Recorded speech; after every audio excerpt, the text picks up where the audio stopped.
Today, we are coming to you live from a campus spot that surely holds a special place in every alum's heart, Willis Library. Megan May has been the Public Services Librarian for UNT Special Collections since March 2019. In her role, she manages the Hughes Reading Room and oversees research and reference requests. She has a master's in library and information science from Texas Women's University, where she worked with the TWU Women's Collection and the Reference and Instruction Department. Rachel Zipperer has been the University Archivist at UNT since October 2019. She got her start in archives as an undergraduate at the University of Georgia, where she worked for the Russell Library for political research and studies, and later at the Georgia Historical Society in her hometown of Savannah, Georgia. She earned her master's in information studies from UT Austin. Rachel and Megan, thank you for being here. And Casey, take it away. Thank you, Claudia. And Rachel and Megan, welcome again. We're so thrilled to have you guys here this afternoon. And I have to say, welcome on a whole new level, because you guys are both fairly new to the university, starting in 2019, and then us going into this COVID situation and quarantining. Ladies, tell us a little bit about what that's been like for you, making this transition, and how this quarantine situation has impacted the roles that you have played at the library. Well, Rachel, I think I'll let you go first, because you started a little bit later than I did, so you've really had an impact with it. Yeah, sure. Yeah, so I started in the middle of October last year, so coming up on a year. And yeah, it's been interesting for me because before COVID and we were all working from home, we also were doing a ton of renovations in Willis, and our floor was closed for most of December into January, I think. So we were it's kind of like displaced during that time too, and then came back, and then within a month or two was back home working from home because of COVID. But the way I guess working from home has been, I guess, like changed my role as university archivist is I think plenty of people are surprised to know that there are plenty of things I can do from home as an archivist. I'm not always working with physical materials, like that I have to work within the building. I do a lot of work with digital materials, and then we all do a lot of like outreach events like this, and doing a lot of work that I can do solely online to make our collections more discoverable. And then COVID has also been really interesting for all archivists, because there's been this kind of awareness and push to collect materials about COVID and about people's experiences in quarantine. So that's something we started doing here, and it's been kind of new territory for us and me since COVID started.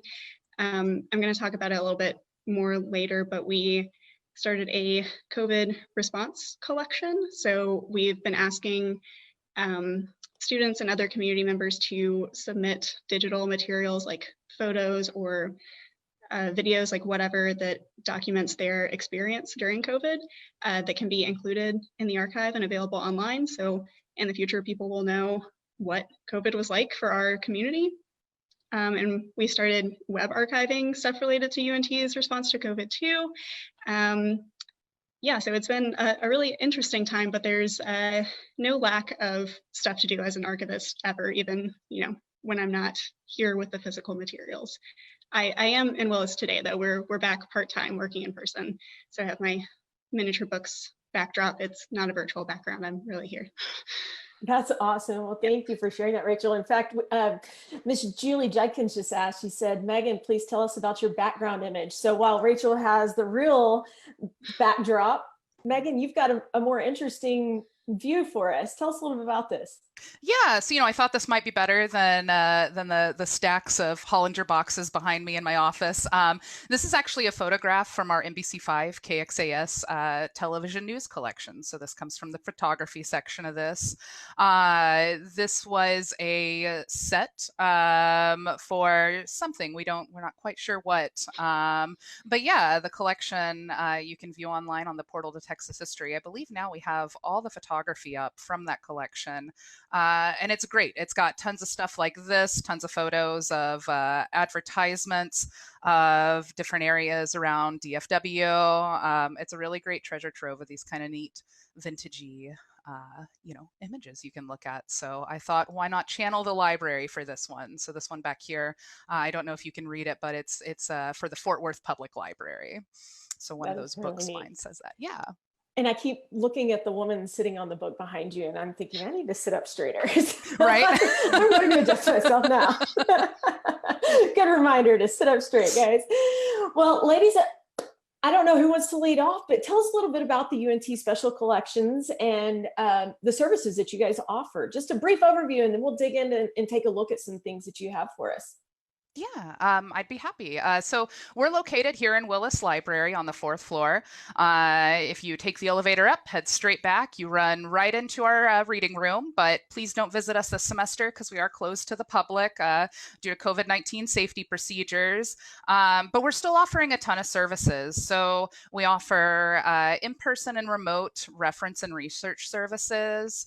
One of the big things that we've done since we have had to close to the public is increase our scan on demand program, where patrons can request materials be scanned and then delivered to them to view remotely. So it's a really good way to view materials without actually having to get in and see them. And this also goes double because then we then take those scans and ingest them onto the portal of Kxas History. So we're able to assist both patrons and at the same time increase our digital holdings online.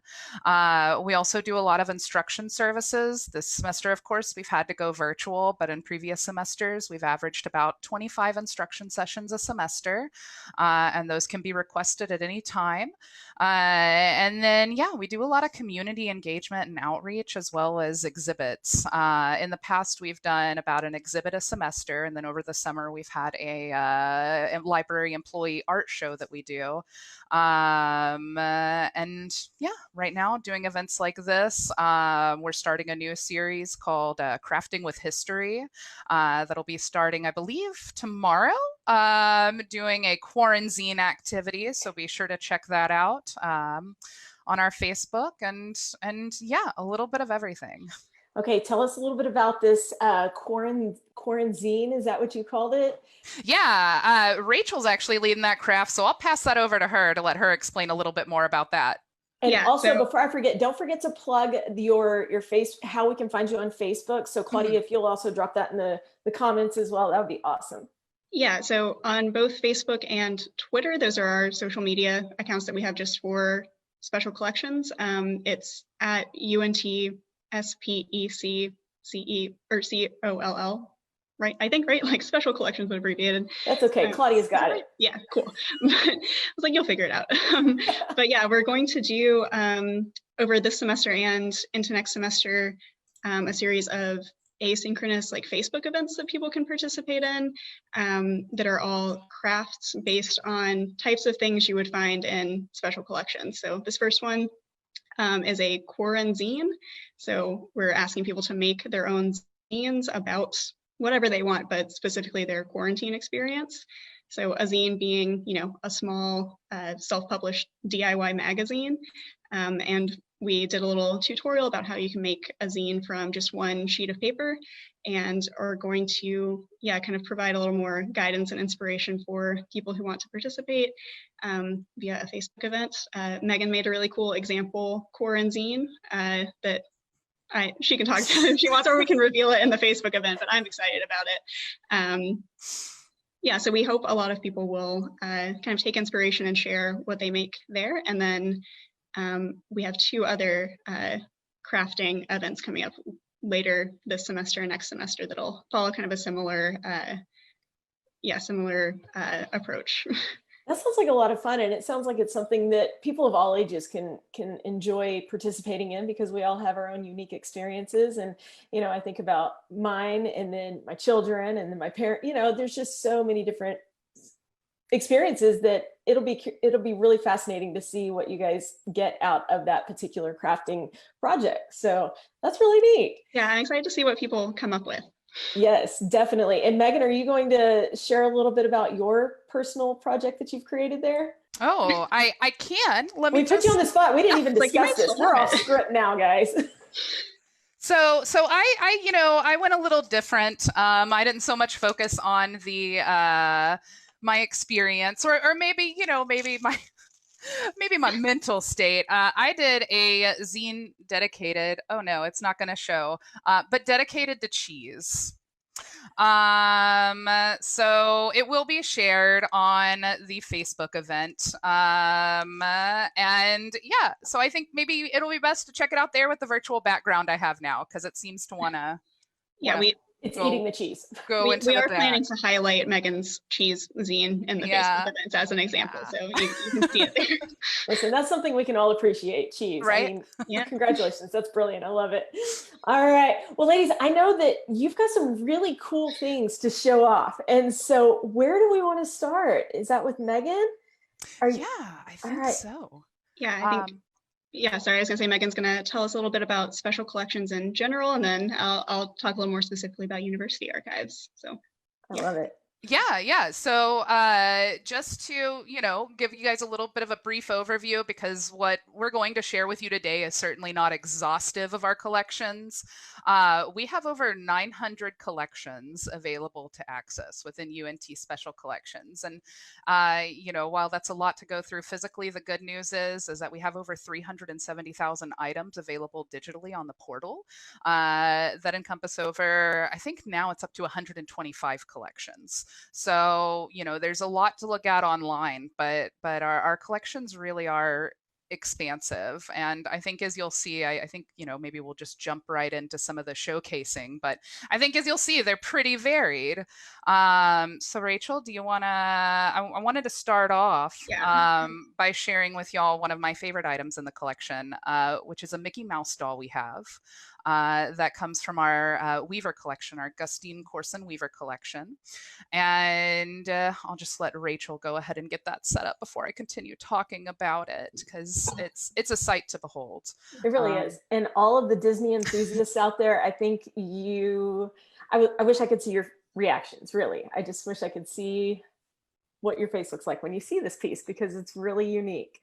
And so we're going to use a document camera for some things, but I'm going to show Mickey on my video here because he's kind of tall. Okay. So how tall is he, Rachel, would you say? He is, I don't know, more than 12 inches tall, maybe roughly 12 inches tall. That is not a flattering angle on anyone. Right? Yeah. There's his face. Hi, Mickey. Look at that. So this Mickey Mouse doll is one of the earliest designs. It's from the 1930s. Rachel, if you flip him around there, you'll see that ours is missing a tail, but he should have had a tail on him. And back when this Mickey Mouse doll would have been received by Gustine Corson Weaver, it was typical for Walt Disney to only give these out as gifts to business associates or close friends. And so, in addition to this Mickey Mouse doll, as neat as he is, perhaps what you guys may find a little bit more exciting is the handwritten note from Walt Disney that accompanied the doll. So Rachel's going to get that video over here. We had to get a little creative. Yeah. Love this. This is so neat. And from the 1930s, he looks like he's in really good shape. He's been taken very well care of. Yeah, we are pretty serious about our preservation around here. So when he is not in use, he is securely packaged up and kept in a climate controlled area, and yeah, we take good care of him. Perfect. Well, in a non-COVID world, students could just walk in and request to see these and not necessarily hands-on, but get to experience these pieces in person, correct? Correct. So we actually only keep a small portion of our materials on site. Most of our materials are kept off site in a warehouse that we call the RCL. So we do ask that, requests be made through our finding aids or the catalog, which we'll share the links to with y'all. And then those go through something called Aeon, which is our material tracking software. So once I receive those requests, I process them. They're either pulled from on-site or delivered from off-site, and then we contact patrons to let them know, hey, your item's available, come on in. And so yeah, in a no COVID world, ideally people, once their items are on site, would be able to come in anytime during our open hours, which are generally 9 to 5 Monday through Friday. So yeah, so there is that note from Walt Disney and Mickey Mouse. And Gustine Corson Weaver was a huge collector of children's items. In her collection, you'll find dolls, manuscripts, miniature books, journals, newspaper clippings. She was a huge fan of the book Heidi. So we have a ton of materials, scrapbooks, hundreds of Heidi dolls. It really is a unique collection to look at if you're into children's materials, or just seeing sort of those older items that used to be used, especially for kids. It gets kind of interesting, sometimes a little weird, but yeah. and so yeah, so that's Mickey. And the next items I wanted to share with y'all. Real quick, yeah. Rachel, can you put that back underneath the document camera there? And first off, I literally laughed out loud to see her white glove hands come and place that down. I know, it seems very medical or something. I love it. Well, and then I'm thinking Mickey came to life. There we go. Yeah. Things are happening at the library. I do have 5 fingers instead of Mickey's, just 4. So. Oh, thank goodness. Well, no, I just can't get over how neat the handwriting is. And this is so beautiful. Rachel, is there any way you could hold that closer to the camera? Again, with this document here.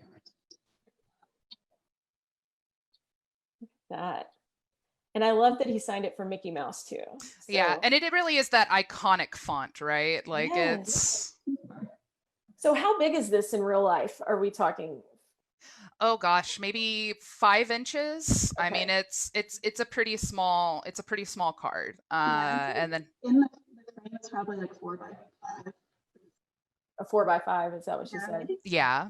Okay. That would be my guess. Okay, that is so neat and really special. I can't imagine having that in my own personal possession, much less being able to walk into the library and view it in real life. That's pretty neat. So tell us more, Megan, what else do you guys have to show off to us? Yeah, so the next items I wanted to show you are a little bit older. So we have a large collection of medieval and Renaissance manuscript fragments, as well as a number of facsimiles. So I thought we would start by taking a look at a couple of fragments. Rachel's going to put 2 down, and as she gets those, it's going to take just a second, I think, to zoom out and focus. So as she does that, I'm going to go ahead and just give a little bit of overview of them. Both of them are from the mid-1400s in the Netherlands, and they both come from what's known as a Book of Hours, which was a functional prayer book that was used in the Middle Ages for devotionals to help people remember certain holidays, things like that, prayers. And so I think so that one that she's showing right there, that one is in Dutch, I believe, and it is the start of the long hours of the cross.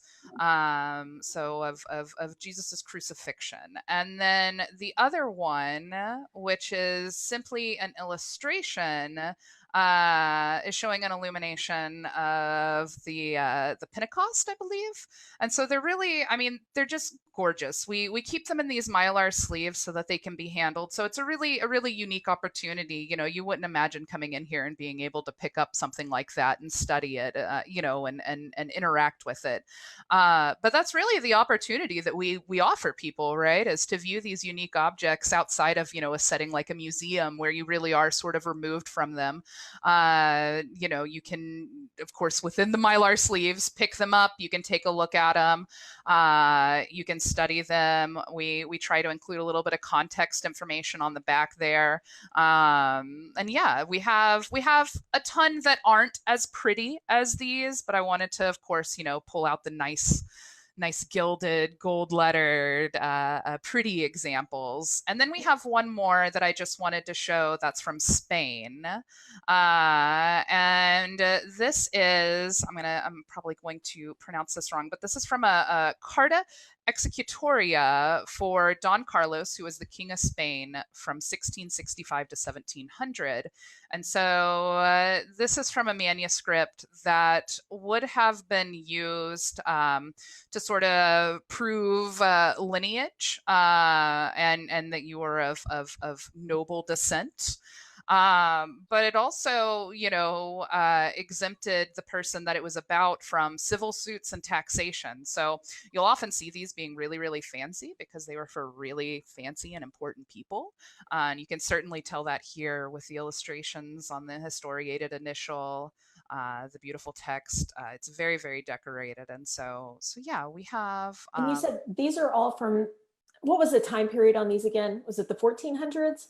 So this one is actually from 1696. So this one's a little bit later, and we know that from the seal there at the bottom on it. Wow. The seal is dated as 1696. So I think one thing that really jumps out at me is how vivid and vibrant the colors are. And I mean, it's lovely. It's so beautiful to look at. I can't get over that. And a lot of that has to do with just the illuminated manuscript making process, the parchment that it's on, the inks that were used. Took a lot of time, but really made things super durable. So we have these examples, hundreds of years later to view. But the last example in this section I wanted to show actually is a facsimile of a manuscript. So a facsimile is going to be an exact copy, and one in which we have in our collections is called the Liber Bestiarium and it's a facsimile of a manuscript that's at the Bodleian Library in Oxford. And a bestiary was a compendium of animals. So super popular throughout, the ancient world, but really hit its stride in the Middle Ages. And these would sort of focus on animals that were both regional and then exotic, and as well as imaginary. So Rachel, if you want to flip through there, I've flagged a few pages with some creatures I think everybody loves, but these would include, both natural history of the animal, an illustration, and then usually a moral tale that went along with them. So if the animal symbolized anything, I don't know if it has otters. But it does have a unicorn. So there's the unicorn that it has in it. He's a little goofy looking, but I like him. And then you can see on the other page there appear to be some deers. So more, like you would actually see. But there's also some mermaids in there. It's a really, really, really cool book. And with the facsimile that we have, there's actually a second part that comes with it that's a translation and a commentary. I have not had the opportunity to go through that, but if somebody wanted to come in and really learn what it's all about, you have the ability to do that because we have this awesome edition that's as close to the original as possible, that also includes all this nice information to go along with it. That is really fun. I wish we could go in now and look at it. That's so right. Wow. You're doing a great job, by the way, Rachel. You're doing a wonderful job. Absolutely. Moving things around, but I think this next part is going to be one of my favorites. Yeah. So next I want to talk about miniature books. And as you might have been able to see behind Rachel, we have an extremely large collection of miniature books. This collection was actually what first made me want to work with UNT Special Collections. As a graduate student, I came in for an assignment and looked at the miniature books and I was like, oh man, I got to find a way to get in here. And I did. But our collection of miniature books, so miniature books are described as books under 4 inches. Some people think 3.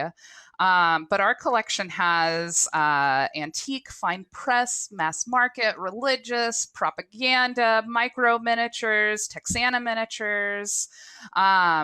And this is one of our micro miniatures. So this is the Chinese Zodiac. And if you look at that, if you look at the book that is on the right-hand side, that is actually an enlargement of what is on the left-hand side. So the left-hand side is actually a display case. That large circle in the middle is the tab that holds the display close. And then that teeny tiny little speck there up at the top, that is the book. Okay, Rachel, is there any way we can get a better? Yeah. Katie Allred is in the Zoom chat cracking me up. She says, "I'm going to cry. They're so small." Yeah. And it is an actual book. It does have writing in it. Yeah, Rachel can kind of show off the enlargement. So yeah, I mean, you're looking at that, but in that teeny tiny little case. So that little fleck of black that we're seeing there, kind of in the top left-hand corner, that is a book. It is. And it was at one point the smallest book in the world. I did look up what the current smallest book is. And the current smallest book is called Teeny Ted from Turnip Town. And it is a children's book that was etched using an ion beam onto pure crystalline silicon, whatever that means. And it measures 70 by 100 micrometers. So if you can imagine, there are books out there now that are way smaller than even that. No, I can't imagine. And but thanks for, pressing me to think beyond the norm. Jennifer asked a really good question here, and she says she loves them, but originally, why are they so small? Were they ever practical? What was the purpose of this? And I think that's a great question, Jennifer, because I'm wondering the same thing. Yeah, so, miniature books were extremely practical, especially for historical purposes. As we saw with some of those manuscript fragments that I showed you earlier, those would be made into miniature style books because at the time, as people traveled, we think today for those of us, especially those of us who love books, how cumbersome it is to move them when it's time to move. And it wasn't exactly easy to do back then either. And so, you would see a lot of things like miniature libraries were extremely popular. We have several, children's miniature libraries. We have a set of Shakespeare works that are in a little miniature library. They made it really easy to travel, to move with. You could take them on the go. And so, yeah, they were really, really popular and practical back in the day. So once they created these tiny books, how does one read such a tiny book? Is there I would say for ones like those, for the micro miniatures, it's not so much about reading them as it is creating them, I think. It's more of just like a feat. Like, look what I did. I made this teeny tiny little thing. Makes me think of Aladdin, itty living space. Yeah. And then very quickly, because I certainly, I want to get to the archives as well. So I wanted to show one of our Cuneiform tablets, which are the oldest items in our collection. And Cuneiform tablets are simply clay tablets. They gain their name. Cuneiform means wedge-shaped. And so they get their name from the wedge-shaped markings that were made onto the soft clay using a reed stylus. So that's all those little dots that you see. That's what those are. And this one is actually a receipt for livestock. So it mentions barley-fed sheep, barley-fed goats. We like to think that something this old surely has like the great secrets of the universe on it or something, right? But no, these tablets were used for extremely practical purposes, business records, receipts. They were just very durable, so we have them. Still around today. And they're definitely one of the most popular items when we keep them on display with the miniature books, because when you think about it, right, they qualify. But yeah, they are, that one there, I think, is a little over 4,000 years old. So Wow. they're... That's incredible. Rachel, would it be possible? I'm sorry, I'm so needy. Would you mind holding that closer to the camera and focusing? It's blurry on my end, so it's either my or something else. I know we had a really nice look at it earlier when we were running through all of this. That is just remarkable. So how did we come across these pieces? Are these all donated? Do we purchase them? That I'm not sure on these particular pieces, if they were purchased or donated. I would more than likely say they were probably purchased, but somebody may have had a collection of them, or you know, a collection with them in them that they donated. But I'm not sure on those. It's kind of a mix on how we acquire some of our materials. Totally fine. But you guys, as far as donations go, is there any way that our alums or even parents of students could give back and help support the library? Yeah, you know, we certainly are always, if you have materials that you would like to inquire about donating to us, you can email us at specialcollections@unt.edu. And we can take a look at those donation inquiries. You can also, I'm going to be talking about a collection here in a bit, our NBC5 Kxas news collection a little more, that, you know, has hundreds and hundreds and hundreds of reels of footage, daily news footage from, you know, the 1950s to 2012, much of which has never been seen since its original broadcast date, just due to the fact that we do not have the resources to digitize all of it, and it's just so much. So yeah, you know, there are tons of ways. That's if you go, I can find that link, Claudia, to get to you to share. But we do have a page about how to donate for the digitization efforts of our Kxas collection. So yeah, there's a couple of different ways to support us. That's wonderful. Thank you for that, Megan.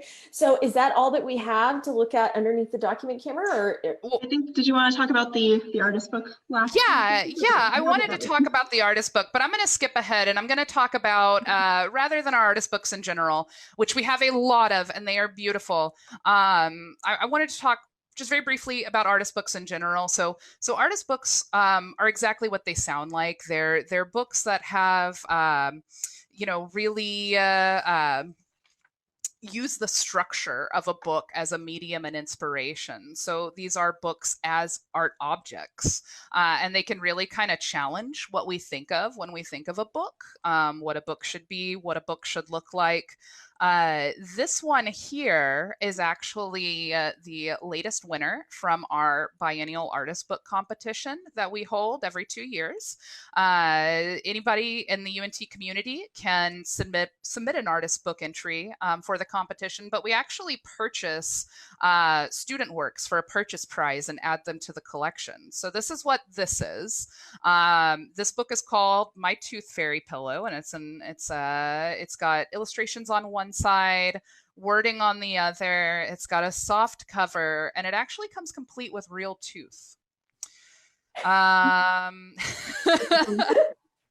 So there on the back, Rachel's kind of showing you, it does have a little pocket on that star, and inside that star is a human baby tooth. now, can you tell everyone the unique story of how this tooth was acquired?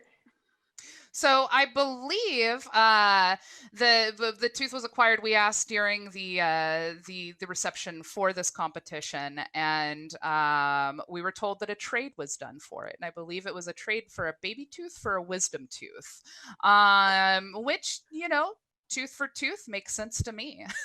Sure.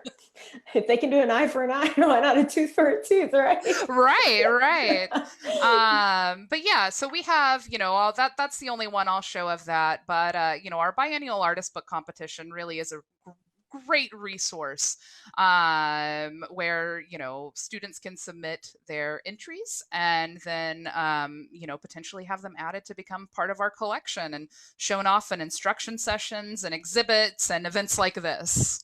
That is really neat. And remind us again, when does this competition begin? So when it began for the first time, or when it will begin again? When it will begin again. I'm sorry. So we had our last call for entries in 2019. So I believe our next call for entries will be next year. Okay. And Awesome. it starts in the fall, correct? Right, yeah. Yes. So I think our reception was in December for this one. It's fall semester. Okay, good to know. So you guys have plenty of time to start planning and thinking about this and get involved that way, all right? And be very creative. I can't wait to see what people come up with in 2021. And then we did want to talk a little bit about our digital collections, if that's all right with y'all. Absolutely. So let me just share my screen here.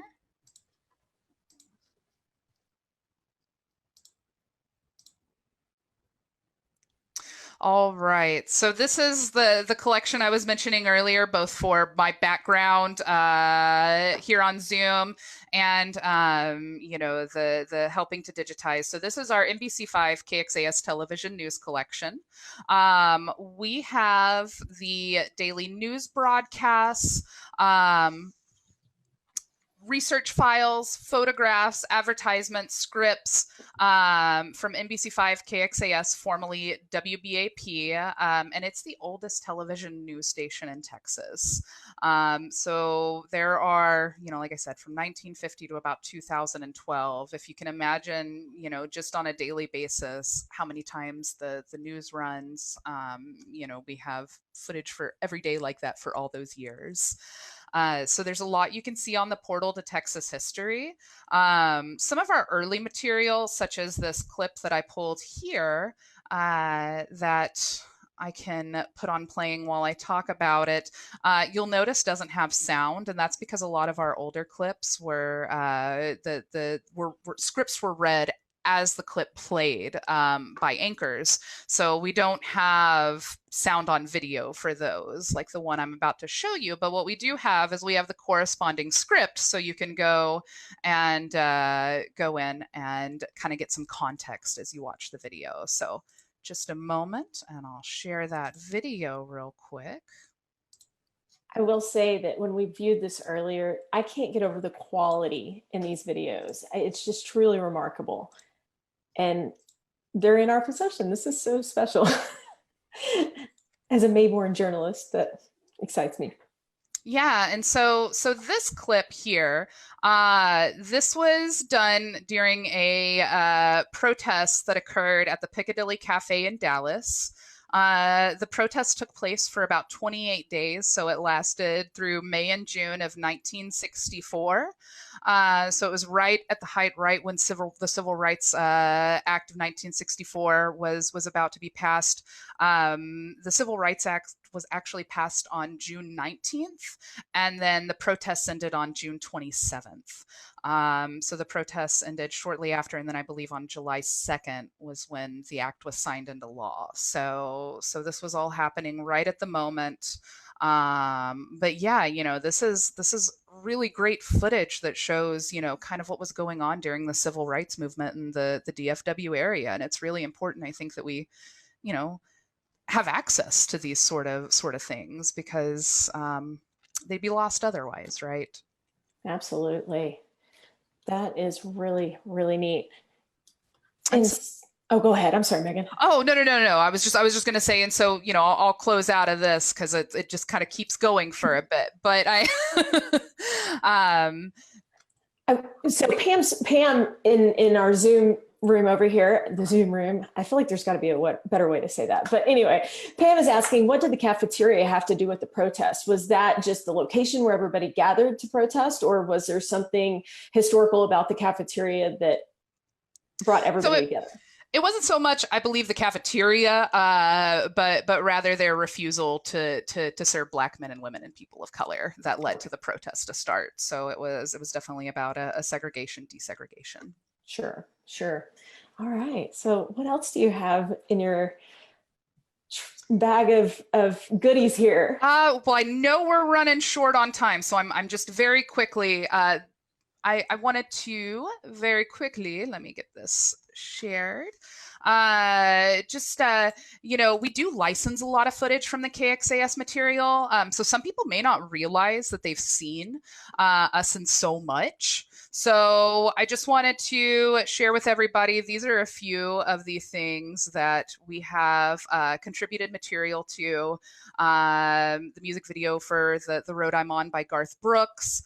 Some of you may have seen the recent Netflix, I think it came out last November or December, The Confession Killer. We licensed a ton of footage for that. We tend to license a lot when it comes to things like true crime and murder documentaries, just because, right, that's kind of to what tends to be on the news. But then, you know, this Piccadilly Picket protest video was actually recently used by Nickelodeon for their Juneteenth commercial that they did. So it's not all doom and gloom. Some good things as well. But yeah, these are just a few examples of you know, the projects that this footage can be supplied to, and you know, you may not realize that you've seen items from our collections in places you have. That is really fascinating. And then very, very briefly, I did want to mention we also have the LGBTQ archives at UNT, and this is an amazing collection.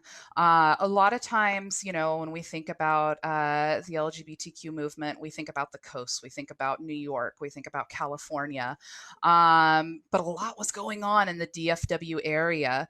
And so, you know, a lot of the materials that we have within this collection, they document the people, places, and events of, you know, the LGBTQ movement in the DFW area through tons of primary sources. We have photographs, we have flyers, we have newspapers and magazines, we have scrapbooks and diaries, AV materials, just a ton.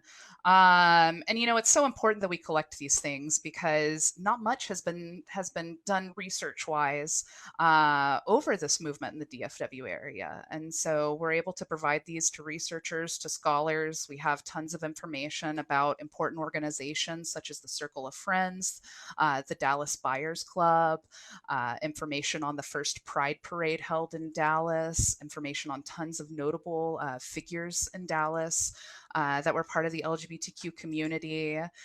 We also have the Dallas chapter of the Names Project, which is the organization that's responsible for the AIDS quilt, as well as the archives of the Dallas Voice, which was a local LGBTQ newspaper in the DFW area. So we have their entire issue run. Just lots of really great resources to help learn about, you know, I think people in a time in history that has not been studied enough yet. So if that is a topic that anybody is interested in, please consult our collections because it is a treasure trove of information about tons of important events that occurred. Absolutely. So I'm curious, do alumni have access to these pieces as well, or is it just for students? Oh yeah, everybody. I mean, we're open to the UNT community and beyond. Of course, you know, there are some things that are restricted due to, you know, donor agreements, but those are pretty few and far between. But as long as an item is not restricted, it is. Anybody can request it. Anybody can access our finding aids. Anybody can access the calendar, or excuse me, the catalog, not the calendar, and request those items to view. That is great to know. And I think that is all I had. And now, now to take a look at our university archives. Yes, yes, the university archives.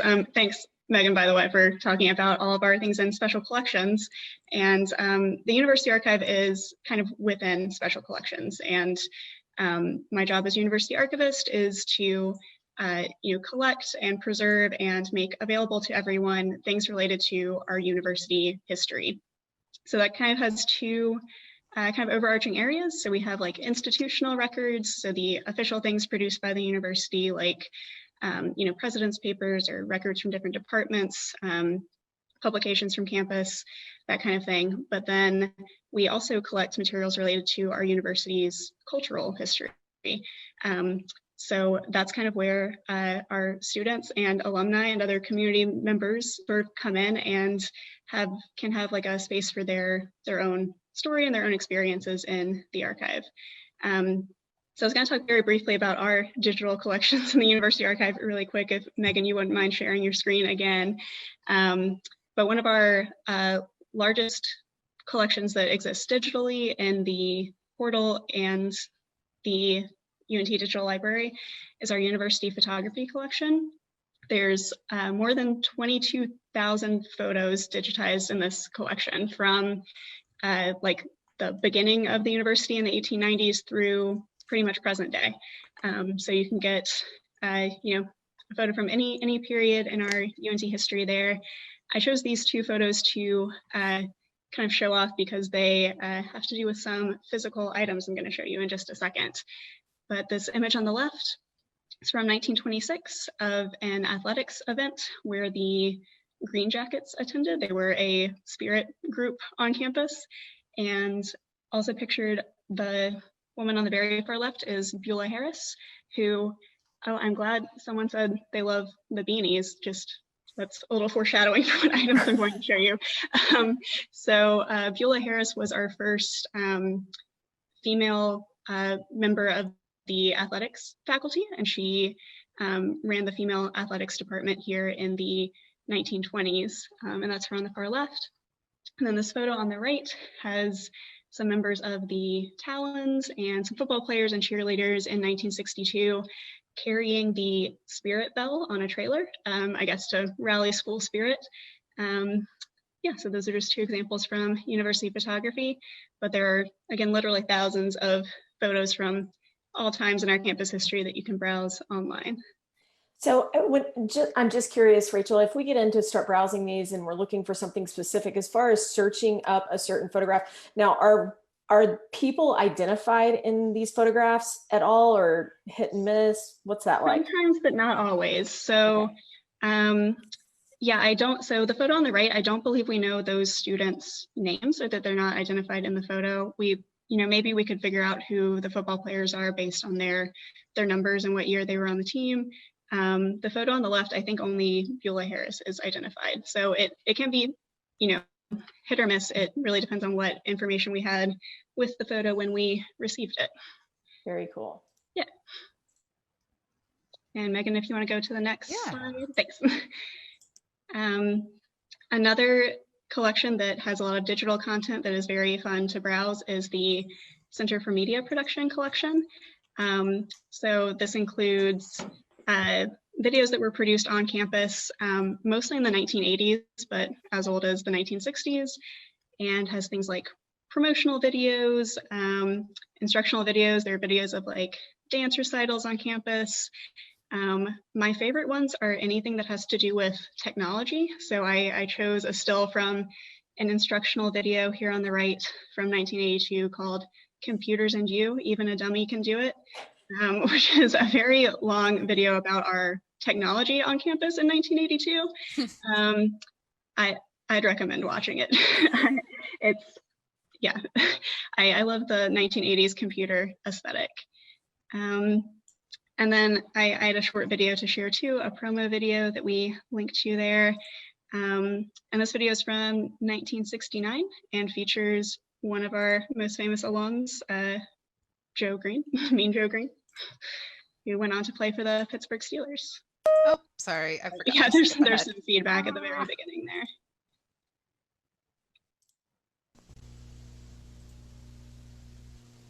I'm Joe Green of the Pittsburgh Steelers. Today, I'm back home at my university, North Texas State.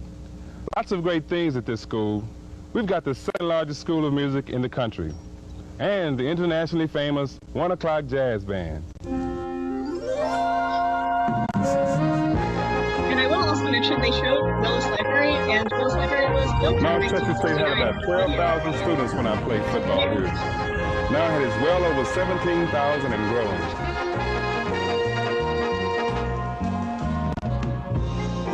And well over 17,000, and we just hit 40,000 students. North Texas State is a leading graduate institution here in the Southwest, and there's a wide range of scientific to sociological research projects. That's my school, North Texas State University in Denton. And the best thing about it, besides its quality, it's always like being home. So yeah, so just a little yeah, a little view into what campus was like in 1969. And then very briefly, I have two more kind of digital collections to talk about that are, I think, very pertinent to alumni, probably, I would hope. If you want to go to the next slide, Megan. So also, you know, people think of archives as collecting these old things, right? Like we just saw the Cuneiform tablet that's, you know, very, very old. Like, but we also have, you know, I think an obligation and an opportunity to collect things from present day.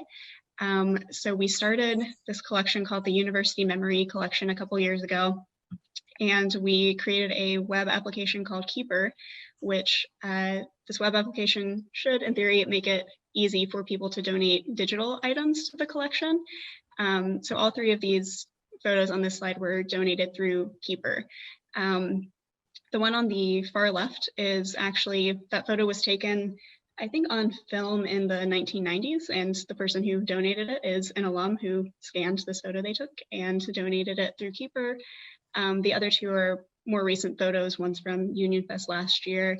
The other is from a time that the library mall flooded, I think also sometime last year. But yeah, this is a real opportunity to, if you are a current student or staff or faculty or alumni, that you can contribute your own stories and experiences to this collection. Most of what we get are digital photos, but you can donate short videos. Really any type of digital file can come through Keeper.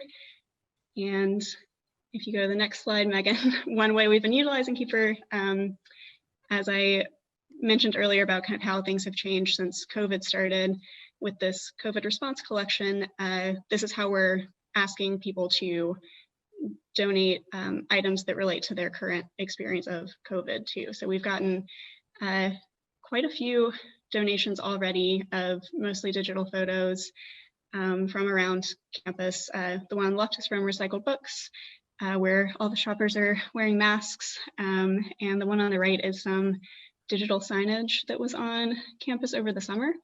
So yeah, I don't know, I guess it might seem kind of not counterintuitive, but you might not expect that archives are actively collecting current materials. But when we think about something like COVID, we, you know, all kind of understand that we're in a very important time in history, and people are going to want to know about this in the future. So it's important to be collecting now.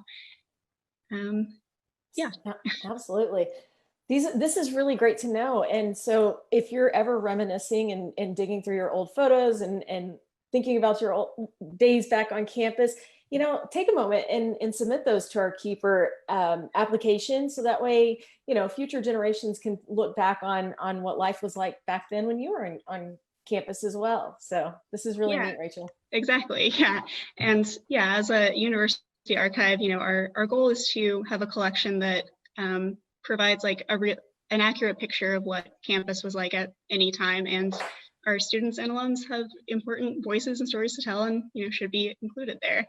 And I do have some physical items to show off. I know we're running out of time, so I might limit it a little bit, but this is fun. We're having a good time.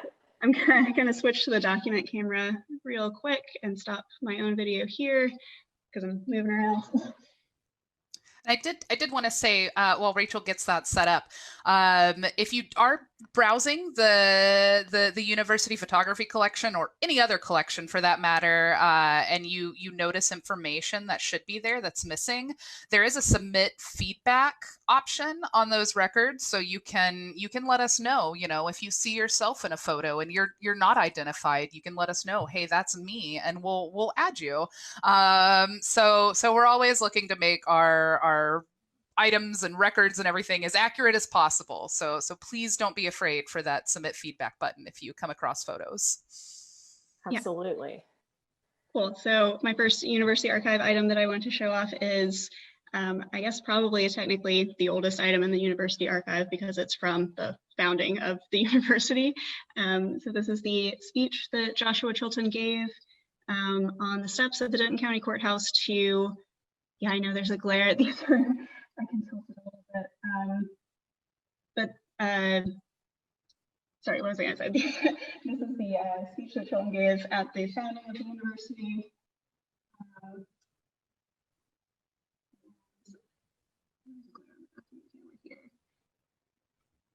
Muted. Yeah. Uh-oh, Rachel, I think you were trying to tilt it and we lost audio of you explaining what this was.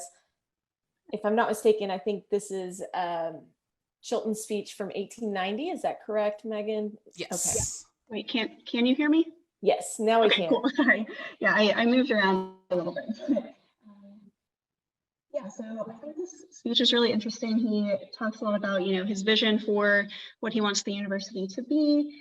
On one of these pages, he underlines the phrase independent, original, and progressive for his vision for the university. He also talks about the history of higher education and specifically about women in education and his vision that women would be given equal opportunities to men in this new university.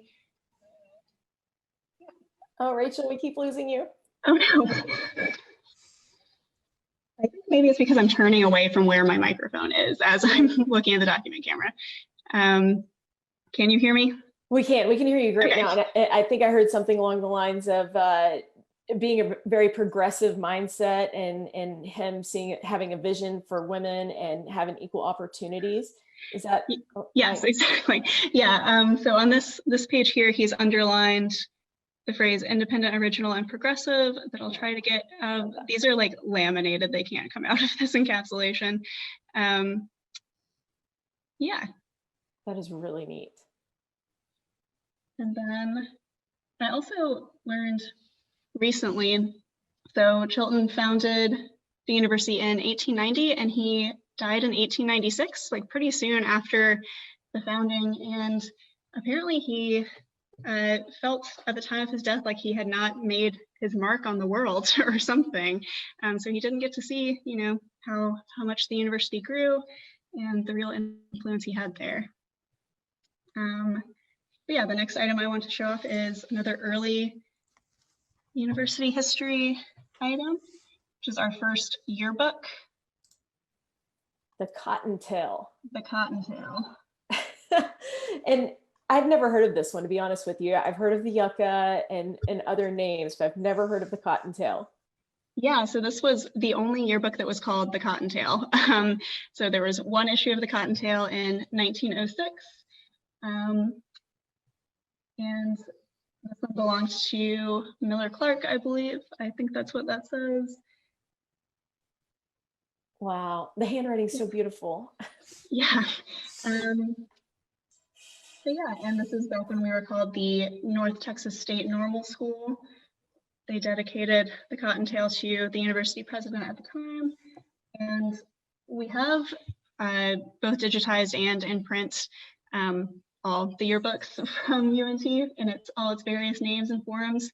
And I personally love yearbooks as like a snapshot of what life was like on campus at the time they were made. We can see people's outfits and some good senior quotes in this one as well.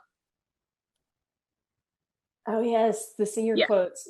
Give us a couple to process. I liked this one here from W.A. Cogdell, who says, "And still the wonder grew that one small head could carry all he knew." Oh. And my other favorite, as I looked through this yesterday, was from this young lady here who said, "Though you are a bit audacious and your eyes and hair are bright, though you're saucy and flirtatious, you're all right." Like, all right. Sassy. I like it.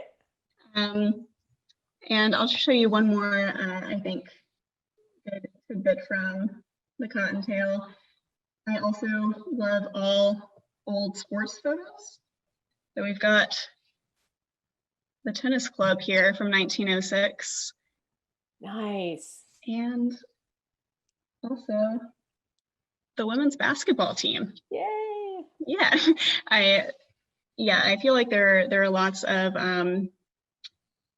throughout the yearbooks, lots of great ladies basketball teams, uniforms, outfits from pretty early on. And Beulah Harris was a basketball coach for a long time too. So it all connects. That is really neat. Can you imagine playing basketball in a uniform like that?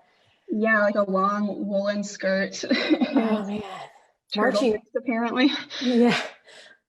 Marching competitions in wool uniforms was bad enough. Then to play a sport like that, my goodness. Yeah, okay. And I just have a couple more physical items to show off.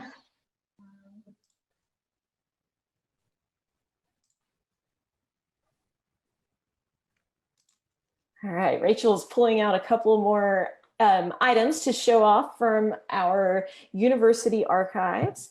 Oh my goodness. Can you guess what this is? This is my first question. Remember the photo of the spirit bell I showed earlier? Yes. This is the clapper from the spirit bell. So the thing inside the bell that makes it ring. And our spirit bell clapper, I think, is very interesting. The spirit bell had kind of a long and varied life. It started off as a curfew bell that would ring when classes changed or when curfew started, and lived kind of at the normal buildings, the first building on campus. It moved around to a couple of different places, including that trailer that we saw in that photo that they would drive around to rally school spirit. And at some point it became kind of a tradition to steal the spirit bell clapper for like April Fool's Day or football rivalry things. So this is the original clapper that at one point went missing for so long that they replaced it, but ended up in the hands of our friend Beulah Harris, who later donated it upon her retirement. That is really neat. And I have not seen this in person before today, but it is pretty heavy. And I also don't know if you can tell, but I, as a librarian, find it interesting whenever this came into our collection, they cataloged it and wrote, I believe it's catalog number on the bell here, which we would not do today, writing a number on an actual item like that. But yeah, that's the spirit bell clapper that still lives here in the archive. That is really, really unique. And I just can't get over the curfew. I know the first time I heard about the curfew on campus, I thought, man, what awful times. But you know, we've come a long way. I'm proud of that. Yeah, definitely. I've also seen other places in the archive. There are like pamphlets about all the rules for young ladies on campus from the 30s and 40s. And you know, the rules are like, you cannot go to midnight picture shows, or like all very curfew based. I love it. All right, so it looks like, according to my agenda here, we've got one more item to look at. Is that right, Rachel? Yeah, I very briefly wanted to, I want to show this Beulah Harris beanie as well from the Green Jackets collection. That is so cool. So yeah, I know it's hard to see on the camera, but our last item is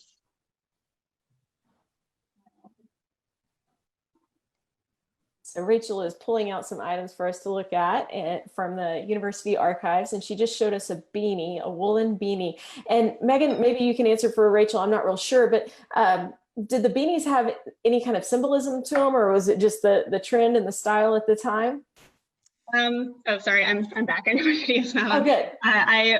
So those green and white beanies like that were for the Green Jackets Club. They also wore those vests. And then I didn't bring one as an example, but we have one featured in one of our digital exhibits too, but the freshmen were also given beanies that had their graduation year on them, or their proposed graduation year. And I think it was just kind of a school spirit type thing. They would wear them to like football games and, you know, early campus events for freshmen, that kind of thing. That's really neat. Okay, so tell us about this photograph, because this I'm very excited about. This is also kind of a sneak preview because we haven't digitized this item yet because we just received it very recently.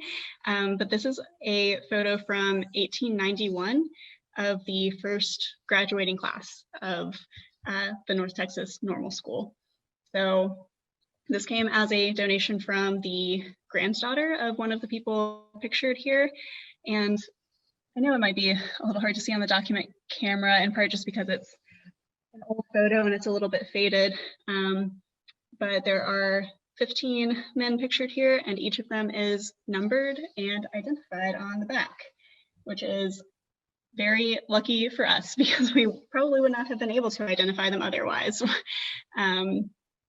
Absolutely. That is last names: Sanders, Barrett, Hodges, Wright, McKinney. And I'm thinking about all of our legacy families. I'm curious as to how many people we have maybe tuning in that may recognize a name there and may. Yeah, exactly. Yeah, I don't know much about the individuals that are listed here. You know, there are recognizable names. There's Razor and McKinney there.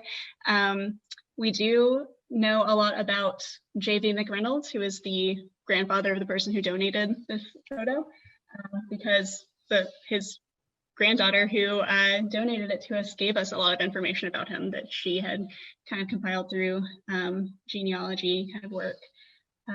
But yeah, and this photo is also interesting.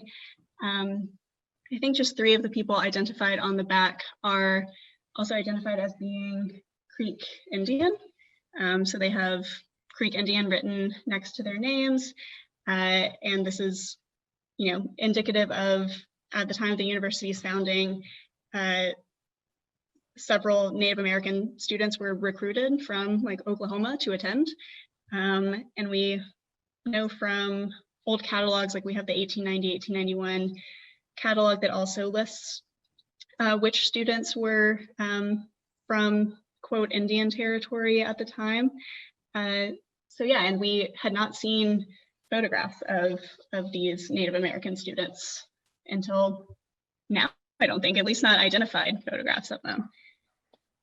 That is really, really special. So make a mental note, you know, identify the people in your photographs, get your prints made. They're going to be so special to someone someday. So, you know, keep doing your part to preserve history there.